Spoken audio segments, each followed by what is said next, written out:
ಆತ್ಮೀಯ ಬಂಧುಗಳೇ, ಮಹಾಭಾರತ ದ್ರೋಣ ಪರ್ವ. ಇದರಿಂದ ಶ್ರೀಕೃಷ್ಣನ ಆಶ್ವಾಸನೆ, ಸುಭದ್ರಾಳ ವಿಲಾಪ ಮತ್ತೆ ದಾರುಕನೊಡನೆ ಶ್ರೀಕೃಷ್ಣನ ವಾರ್ತಾಲಾಪ, ಈ ವಿಷಯದ ಬಗ್ಗೆ ನಾವು ತಿಳ್ಕೊಳ್ತಾ ಇದ್ವಿ. ಹೋದ ಭಾಗದಲ್ಲಿ ಕೃಷ್ಣ ಸುಭದ್ರೆ ಮತ್ತೆ ಉತ್ತರೆಯನ್ನ ಸಾಂತ್ವನ ಪಡಿಸೋದಕ್ಕೋಸ್ಕರ ಬರ್ತಾನೆ. ತನ್ನ ತಂಗಿಯನ್ನ ಸಮಾಧಾನ ಪಡಿಸೋದಕ್ಕೆ ಪ್ರಾರಂಭ ಮಾಡ್ತಾನೆ. ಕೃಷ್ಣ, ನೀನ್ ಯಾಕೆ ಈ ರೀತಿ ಎಲ್ಲ ಯೋಚನೆ ಮಾಡಿ ಅಳ್ತಾ ಇದೀಯಾ? ನೀನೇ ಅಳ್ತಾ ಕೂತ್ಕೊಂಡ್ರೆ ಉತ್ತರೆನ ಸಮಾಧಾನ ಪಡಿಸೋರು ಯಾರು ಅಂತೆಲ್ಲ ಹೇಳಿದಾಗ ಅವಳು ಅಭಿಮನ್ಯುವನ್ನ ನೆನೆಸ್ಕೊಂಡು ತನ್ನ ಮಗನಿಗೆ ಒಳ್ಳೆ ಒಂದು ಲೋಕ ಅಥವಾ ಒಳ್ಳೆ ಒಂದು ಸ್ಥಿತಿ ಸಿಗಲಿ, ಗತಿ ಸಿಗಲಿ ಅಂತನ್ಬಿಟ್ಟು ಬೇಡ್ಕೊಳ್ಳೋದನ್ನ ನಾವು ಕೇಳಿದ್ವಿ. ಈ ರೀತಿ ಶೋಕದಿಂದ ದುರ್ಬಲ ಮತ್ತೆ ವಿಲಾಪಿಸ್ತಾ ಇರುವಂತಹ ಸುಭದ್ರಾಳ ಹತ್ತಿರ ದ್ರೌಪದಿ ಮತ್ತೆ ಉತ್ತರ ಕೂಡ ಬರ್ತಾರೆ. ಈಗಂತೂ ಅವರ ದುಃಖಕ್ಕೆ ಸೀಮೆನೇ ಇರ್ಲಿಲ್ಲ. ಈಗ ಒಬ್ಳೇ ಇದ್ಲು, ಈಗ ಉತ್ತರ ದ್ರೌಪದಿ ಎಲ್ಲ ಬಂದಾಗ ಇನ್ನೊಂದಷ್ಟು ದುಃಖ ಜಾಸ್ತಿ ಆಗಿ ಎಲ್ಲರೂ ಕೂಡ ಬಿಕ್ಕಳಿಸ್ತಾ ಅಳೋದಕ್ಕೆ ಶುರು ಮಾಡ್ತಾರೆ. ಮತ್ತು ಉನ್ಮತ್ತತೆಯ ಹಾಗೂ ಪೃಥ್ವಿಯ ಮೇಲೆ ಬಿದ್ದು ಅವರು ಮೂರ್ಛೆ ಹೋಗ್ತಾರೆ. ಅವರಿಗೆ ತಡ್ಕೊಳಕ್ ಆಗ್ತಾ ಇಲ್ಲ ಆ ದುಃಖವನ್ನ, ಅದಕ್ಕೆ ಮೂರ್ಛಿತರಾಗ್ತಾರೆ. ಅವರ ಈ ಸ್ಥಿತಿಯನ್ನು ನೋಡಿ ಭಗವಂತ ಶ್ರೀಕೃಷ್ಣ ಕೂಡ ಬಹಳ ದುಃಖಿತನಾಗ್ತಾನೆ. ಅವರಿಗೆ ಪ್ರಜ್ಞೆ ಬರೆಸೋದಕ್ಕೋಸ್ಕರ ಉಪಾಯವನ್ನು ಕೂಡ ಹುಡುಕೋದಕ್ಕೆ ಪ್ರಾರಂಭ ಮಾಡ್ತಾನೆ. ಅವನು ನೀರನ್ನ ಚಿಮುಕಿಸಿ ಅವರನ್ನ ಸಚೇತಗೊಳಿಸ್ತಾನೆ. ಹೇಳ್ತಾನೆ, ಸುಭದ್ರೆ, ಈಗ ಮಗನಿಗಾಗಿ ಶೋಕಿಸಬೇಡ. ದ್ರೌಪದಿ, ನೀನು ಉತ್ತರಾಳಿಗೆ ಧೈರ್ಯವನ್ನ ಹೇಳು. ಅಭಿಮನ್ಯುವಿಗೆ ಬಹಳ ಉತ್ತಮ ಗತಿ ಪ್ರಾಪ್ತವಾಗಿದೆ. ನಾವು ಇದನ್ನೇ ಬಯಸ್ತೀವಿ. ಏನು ಅಂತಂದ್ರೆ, ನಮ್ಮ ವಂಶದಲ್ಲಿ ಯಾರೆಲ್ಲ ಶ್ರೇಷ್ಠ ಪುರುಷರಿದ್ದಾರೋ ಅವರೆಲ್ಲರೂ ಕೂಡ ಯಶಸ್ವಿ ಅಭಿಮನ್ಯುವಿನ ಗತಿಯನ್ನೇ ಪಡೀಲಿ ಅಂತನ್ಬಿಟ್ಟು. ಅಂಥ ಒಂದು ಸಾವು ಬರಬೇಕು ಅಂತಂದ್ರೆ ಅದು ಎಲ್ಲರಿಗೂ ಬರೋದಿಲ್ಲ.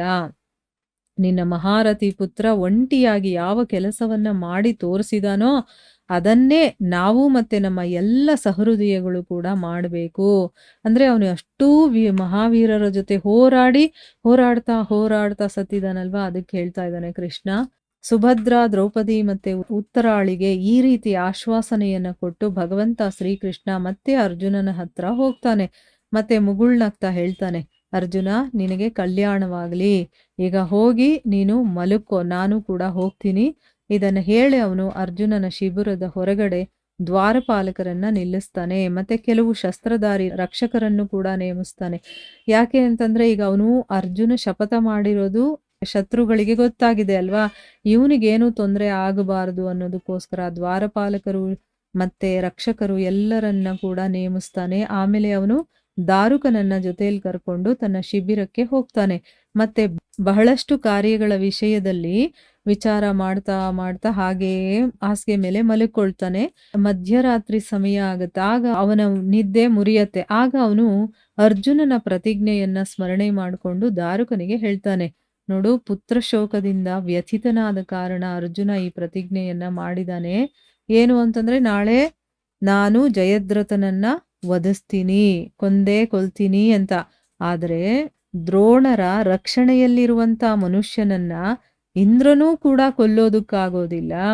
ಅದಕ್ಕೋಸ್ಕರ ನಾನು ಯಾವ ರೀತಿ ವ್ಯವಸ್ಥೆಯನ್ನ ಮಾಡ್ತೀನಿ ಅಂತಂದ್ರೆ, ಅದರಿಂದ ಅರ್ಜುನ ಸೂರ್ಯಾಸ್ತವಾಗುವ ಮೊದಲೇ ಜಯದ್ರಥನನ್ನ ಕೊಂದು ಬಿಡಬೇಕು.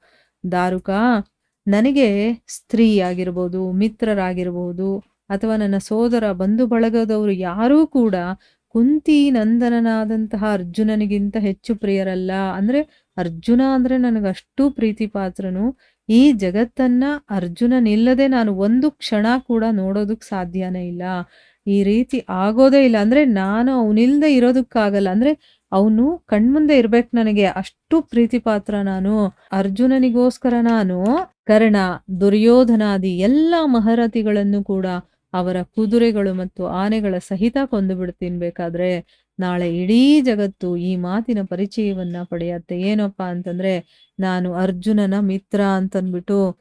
ಯಾರು ಅವನ ಜೊತೆ ದ್ವೇಷವನ್ನ ಇಟ್ಕೊಳ್ತಾರೋ ಅವರು ನನ್ ಜೊತೆನೂ ದ್ವೇಷವನ್ನ ಇಟ್ಕೊಂಡಿದ್ದಾರೆ ಅಂತಾನೆ ಅರ್ಥ. ಅವನು ದ್ವೇಷಿಗಳು ಯಾರೋ ಅವರಿಗೆಲ್ಲ ನಾನು ದ್ವೇಷಿನೇ. ಯಾರು ಅವನಿಗೆ ಅನುಕೂಲರಾಗಿದ್ದಾರೋ ಅವರೂ ಕೂಡ ನನಗೆ ಅನುಕೂಲರು. ನೀನು ನಿನ್ನ ಬುದ್ಧಿಯಲ್ಲಿ ಈ ಮಾತನ್ನ ನಿಶ್ಚಯಗೊಳಿಸ್ಕೊ. ಅಂದ್ರೆ ನಿನಗಿದು ಗೊತ್ತಿರ್ಲಿ ಅಂತ.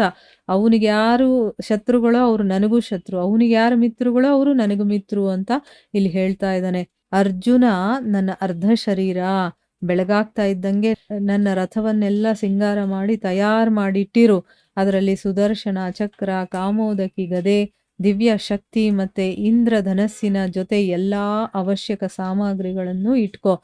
ಕುದುರೆಗಳನ್ನ ಕಟ್ಟಿ ಪ್ರತೀಕ್ಷೆ ಮಾಡು. ಅಂದ್ರೆ ನೀನು ಬೆಳಗ್ಗೆ ಇಷ್ಟೆಲ್ಲ ಕೆಲಸ ಮಾಡಿ ಕುದುರೆಗಳನ್ನೂ ಕಟ್ಟಿ ನಾನು ಬರೋದನ್ನೇ ನೀನು ಕಾಯ್ತಾ ಇರು. ನನ್ನ ಪಾಂಚಜನ್ಯದ ಧ್ವನಿ ಕೇಳಿಸಿದ ತಕ್ಷಣ ಬಹಳ ವೇಗವಾಗಿ ರಥವನ್ನ ತಗೊಂಡು ನನ್ನ ಹತ್ರ ಬಾ. ನಾನು ಅಂದ್ಕೊಂಡಿದ್ದೀನಿ ಅರ್ಜುನ ಯಾವ ಯಾವ ವೀರರನ್ನ ವಧಿಸುವಂತ ಪ್ರಯತ್ನ ಮಾಡ್ತಾನೋ ಅಲ್ಲೆಲ್ಲ ಅವನ ವಿಜಯ ಅನ್ನೋದು ಖಂಡಿತವಾಗ್ಲೂ ಆಗತ್ತೆ. ಅಂದ್ರೆ ಇಲ್ಲಿ ಭಗವಂತ ತೀರ್ಮಾನ ಮಾಡಿದಾನೆ, ನಾಳೆ ಅರ್ಜುನ ಏನ್ ಅನ್ಕೊಳ್ತಾನೋ ಆ ಕೆಲಸ ಎಲ್ಲ ಮುಗಿಬೇಕು ಅಂತನ್ಬಿಟ್ಟು. ಆಗ ದಾರುಕ ಹೇಳ್ತಾನೆ, ಪುರುಷೋತ್ತಮನೇ, ನೀವು ಯಾರ ಸಾರಥಿಯೋ ಅವರ ವಿಜಯವಂತೂ ನಿಶ್ಚಿತವಾಗ್ಲೂ ಆಗೇ ಆಗುತ್ತೆ. ಪರಾಜಯ ಹೇಗ್ ತಾನೇ ಆಗೋದಕ್ಕೆ ಸಾಧ್ಯ? ಅರ್ಜುನನ ವಿಜಯಕ್ಕೋಸ್ಕರ ನೀವು ನನಗೆ ಏನೆಲ್ಲ ಮಾಡೋದಕ್ಕೆ ಆಜ್ಞೆಯನ್ನ ಕೊಟ್ಟಿದ್ದೀರೋ ಅದನ್ನೆಲ್ಲ ನಾನು ಬೆಳಗಾಗೋಷ್ಟರಲ್ಲೇ ನಾನು ಮಾಡಿ ಮುಗಿಸಿರ್ತೀನಿ ಅಂತನ್ಬಿಟ್ಟು ಅವನು ಹೇಳ್ತಾನೆ. ಸೊ ಹೀಗೆ ಅರ್ಜುನನ ಸಹಾಯಕ್ಕೋಸ್ಕರ ಭಗವಂತ ಇಷ್ಟೆಲ್ಲ ತಯಾರಿಗಳನ್ನ ನಡೆಸ್ಕೊಳ್ತಾ ಇದ್ದಾನೆ. ಬೆಳಗಾದ ಮೇಲೆ ಏನಾಗುತ್ತೆ ಅನ್ನೋದನ್ನ ನಾವು ನೋಡೋಣ. ಜಯದ್ರಥ ಅವತ್ತಿನ ಸೂರ್ಯ ಮುಳುಗೋಷ್ಟ್ರಲ್ಲಿ ಸಾಯ್ತಾನ? ಅರ್ಜುನನ ಪ್ರತಿಜ್ಞೆ ನಿಜವಾಗ್ಲೂ ಪೂರ್ಣವಾಗುತ್ತಾ ಇಲ್ವಾ ಅನ್ನೋದನ್ನ ನಾವು ಮುಂದಿನ ಭಾಗದಲ್ಲಿ ತಿಳ್ಕೊಳ್ಳೋಣ. ಹರೇ ಕೃಷ್ಣ.